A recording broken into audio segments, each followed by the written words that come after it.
Halo semua, di video kali ini saya ingin berbagi tentang prestasi pasar modal Indonesia, di mana berdasarkan statistik IDX per 8 September 2022, secara year to date, kinerja pasar modal Indonesia spesifik untuk pasar saham yang dicerminkan oleh IHSG dengan return 9,88% adalah return tertinggi se-ASEAN dan se-Asia Pasifik. Mengapa di tengah situasi kenaikan inflasi dan BBM kinerja IHSG masih begitu bagus? Dan mengapa negara-negara lain kok kurang begitu bagus ya? Nah, saya akan membahasnya dalam video ini. Jadi data IHSG itu seperti ini Bapak Ibu. Anda tinggal ke websitenya idx.co.id, Anda klik data statistik, itu nanti ada di bagian statistik hariannya. Jadi ada negara, dibagi per kategorinya, ada ASEAN, Asia Pasifik. Kalau dilihat lebih lengkap itu bahkan sampai ada yang Eropa, Amerika, dan dunia gitu ya. Nah kemudian dibuat ranking, ada daily change, ada year to date change. Kita lihatnya berdasarkan year to date per 8 September, di mana IHSG atau GCI mencatat 9,88%. A ini artinya ASEAN, AP Asia Pasifik, W itu World. Jadi dengan 9,88%, nomor satu se-ASEAN, nomor satu se-Asia Pasifik, dan nomor 5 dunia. Nah, kita lihat ASEAN, mohon maaf, ASEAN hanya Indonesia dan Singapura yang positif. Nah, jadi Singapura itu saya pakai bendera di sini Bapak Ibu ya, dan kalau dilihat itu mirip-mirip Indonesia. Jadi Singapura itu ada bulan dan bintangnya. Kenapa Singapura positif? Kalau kita lihat secara ekonomi, mereka mungkin baru beberapa bulan terakhir ini semakin melonggarkan kebijakan turismenya. Sebelum pandemi kan Singapura itu hub atau pusat dunia lah, maksudnya finansial terkemuka di Asia gitu. Nah, waktu ada pandemi itu memang mereka terhantam cukup parah, dan Singapura itu kan tidak punya sumber daya alam, jadi mereka sangat mengandalkan sumber daya manusia. Kalau saya ikutin beritanya, sekarang Singapura sedang mempersepsikan diri sebagai pusat keuangan ESG. Ya, jadi mereka sedang promosi ESG habis-habisan, tidak hanya di negara mereka sendiri, tapi juga bagaimana supaya investor asing datang ke situ, membuat produk berbasis ESG yang berinvestasi ke seluruh dunia. Mereka juga bersaing, mohon maaf, memperebutkan SDM berkualitas handal di dunia dengan cara memudahkan visa tenaga kerja. Ya, bahkan kadang-kadang STM-STM yang handal itu kan ada yang kadang-kadang agak nyentrik juga ya. Misalnya mungkin mereka senangnya perkawinan sesama. Mungkin ada sebagian kecil yang ingin tinggal di negara yang melegalkan perkawinan sesama jenis. Nah, bahkan itu salah satu yang saat ini sedang dibahas oleh Singapura untuk dilonggarkan. Kenapa? Karena dia ingin top talent dunia datang ke situ. Jadi kalau kita lihat kenapa banyak perusahaan-perusahaan terkemuka itu kantor pusatnya di Singapura. Karena di sana itu gampang mencari sumber daya alam yang sumber daya manusia yang kelas dunia. Uh, Mereka punya infrastruktur bagus, penegakan hukum juga bagus, rasa amannya juga tinggi, kemudian sangat lengkap, masyarakatnya juga toleran. Nah itu menjadi daya tarik utama kenapa para ekspat mau kerja di situ. Jadi kemarin waktu saya post ini, oh Pak, kalau begitu Indonesia melegalkan LGBT dong Pak, biar kita bersaing ya. Tidak hanya itu aja, itu kan hanya satu dari sekian banyak faktor. Di negara Singapura pun kalau saya ikutin, tidak semua penduduknya setuju juga, jadi masih dalam pembahasan. Ya, tapi memang kalau kita lihat sebagai negara yang tidak punya sumber daya alam, memperebutkan menciptakan keunggulan kompetitif di sumber daya manusia itu perlu sampai segitunya. Nah, kalau Malaysia gimana? Nah, Malaysia itu dia punya turbo itu lebih murah daripada Pertalite. Kalau mungkin Bapak Ibu tahu, Singapura sama Johor ya. Jadi Johor itu negara perbatasan, kota perbatasan Malaysia dengan Singapura. saking murahnya bensin di Johor di Malaysia itu kadang-kadang mobil Singapura bisa sampai ke nyebrang ke sana khusus untuk isi bensin. Kenapa? Karena bensin di Singapura jauh lebih mahal. Nah, sampai-sampai di Johornya membuat aturan, oh yang boleh isi bensin itu hanya mobil yang keluaran Malaysia. Kalau yang mau isi itu harus yang bensin yang lebih harganya lebih internasional. Jadi mereka punya tingkat inflasi memang lebih rendah, ya sama kayak Indonesia gitu ya. Jadi relatif rendah. Nah, secara politik mereka sepertinya kurang begitu stabil karena perdana menteri yang terdahulu terlibat kasus korupsi dan kalau nggak salah baru-baru ini dipidana. Perdana menteri yang baru saya lihat juga sepertinya kurang banyak mendapat dukungan secara politik dan saat ini sedang dalam pergantian juga sih. Jadi di Malaysia secara politik kelihatannya belum stabil. Nah, saya tidak tahu apakah karena politik itu terus pasar modalnya kurang atau bagaimana. Ya, to date itu mereka punya pasar saham minus 4,5%. Nah, kalau Filipina ini unik. Politiknya mungkin yang paling stabil di antara negara lain. Kenapa? Karena dua anak mantan presiden itu menjabat sebagai presiden dan wakil presiden. Jadi yang sekarang sebelum ini ya namanya kan Duterte. Duterte itu kan terkenal sekali sebagai presiden yang sangat keras terhadap narkoba. Jadi narkoba itu tembak mati. Dia punya anak perempuan menjadi wakil presiden, kemudian bersama dengan anak laki-laki daripada Marcos. Ya, Marcos itu beberapa periode sebelumnya itu adalah presiden yang cukup lama di Filipina ya dengan segala plus minusnya itu juga kayak salah satu yang cukup dianggap lah begitu. Nah, jadi dua anak mantan presiden, satu jadi presiden, satu jadi wapres. Secara persepsi politik saya lihat ya itu tidak ada lawannya lagi. Pastikan semuanya itu sudah oke gitu. Nah, tapi ternyata pasar sahamnya malah minus 7,4%. Mungkin saja ya ada di laporan keuangan dan sebagainya. Saya kurang tahu. Nah, Thailand itu sekarang sedang berupaya supaya turisnya kembali. Saya pernah baca beberapa artikel di Bloomberg yang membahas upaya Thailand membalikkan turisme. Memang Thailand itu termasuk yang sudah melonggarkan. Tapi pada saat turisnya yang datang ke sana, yang angkatan-angkatan pertama, loh kok sampai di sana banyak yang tutup ya? Nggak cuma sana sih. Jadi banyak negara yang menjadi pusat turis, kalau kita baca review, oh nanti jalan-jalan ke tempat ini rame atau bukanya 24 jam. Pada saat pandemi sudah mulai agak mereda, orang mulai jalan-jalan, tempat yang sama ternyata nggak buka 24 jam lagi. Mungkin cuma buka sampai jam 9, jam 10. Kenapa? Ya sepi. Turis yang kembali kan belum banyak. Jadi banyak tempat hiburan ataupun tempat-tempat yang dulu rame mungkin masih belum belum pulih total. Nah, jadi saya lihat mereka masih berjuang. Beberapa waktu lalu mereka juga melegalkan ganja, jadi penanaman ganja itu diperbolehkan. Cuma yang dilarang kalau saya nggak salah pemakaiannya. Nah, dari periode year to date sahamnya cuma minus 1,12. Nah, yang ada bintang ini Vietnam. To be honest, saya tidak begitu banyak membaca berita tentang negara Vietnam. Saya cuma bisa menduga-duga ya.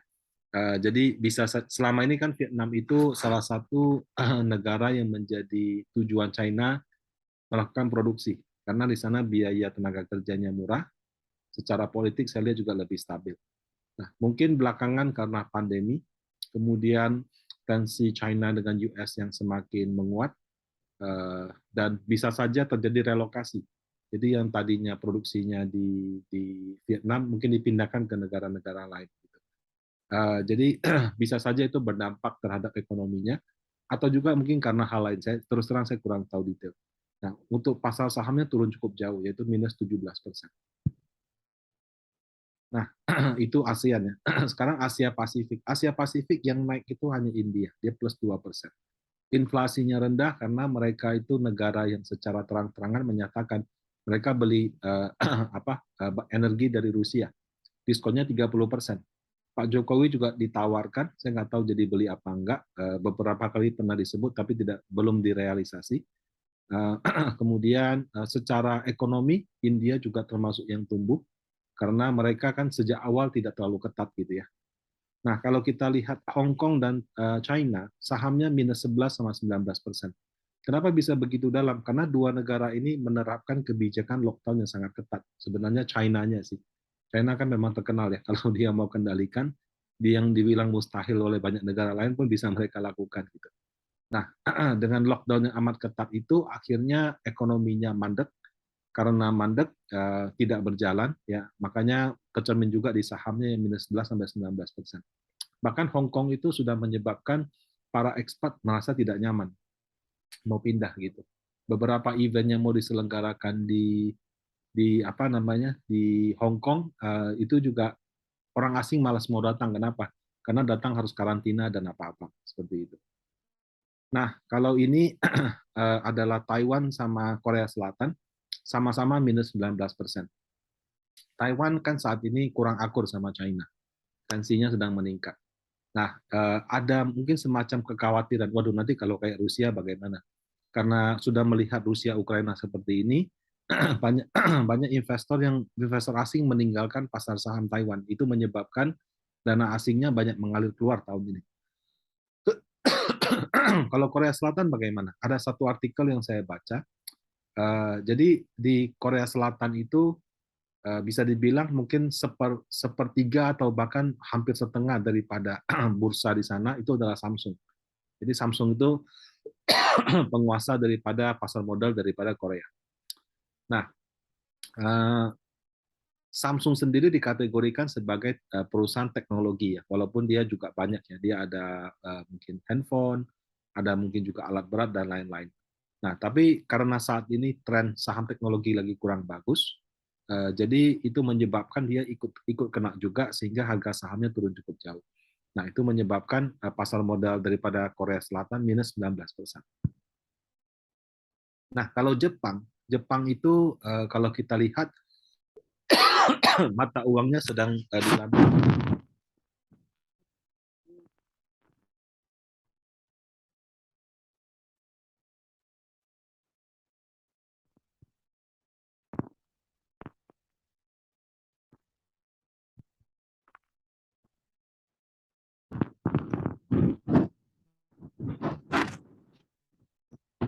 Itu juga menyebabkan tekanan terhadap mata uang Jepang itu cukup besar.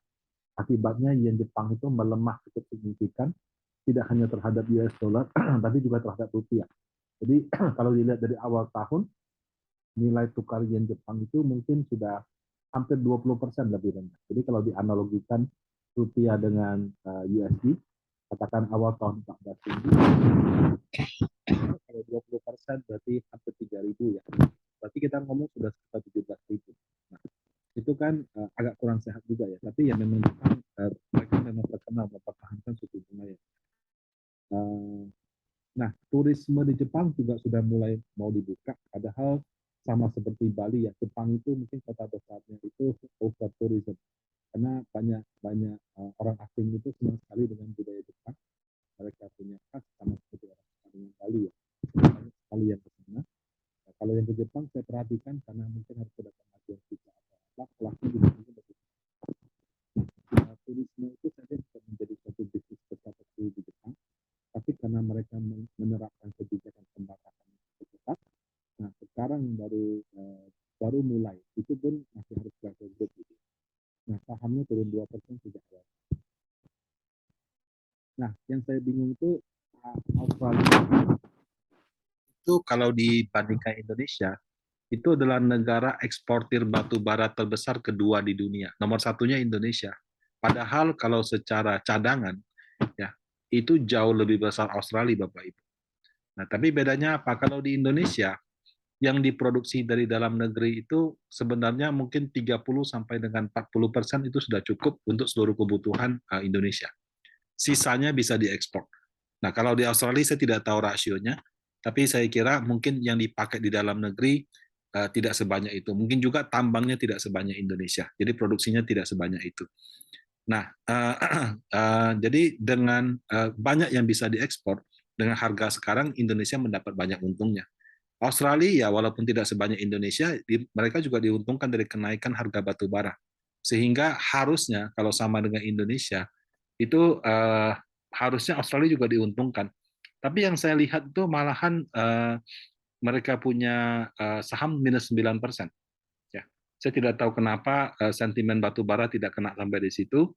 Dan kalau saya baca berita yang lain, sekarang Australia sedang krisis tenaga kerja. Ya, mungkin saja pendidikan. Australia kan cukup terkenal dengan sekolahnya ya. Banyak orang-orang kaya Indonesia menyekolahkan anaknya ke sana gitu. Itu yang nggak jalan. Nah, tapi ya kalau kita lihat memang agak aneh ya. Dari awal tahun sampai sekarang minus 9%. Nah, jadi semua negara hampir minus semua. Yang plus cuma Singapura sama India. Kenapa mereka masuk ke Indonesia? Kenapa kalau kita lihat dana asing net buy terus di pasar modal Indonesia? Kalau saya rangkum ya karena saat ini untung besar dari ekspor batu bara, inflasi masih relatif rendah, politik kita stabil. Waktu Pak Jokowi menaikkan BBM, saya tidak melihat ada interpelasi dari DPR dan segala macam.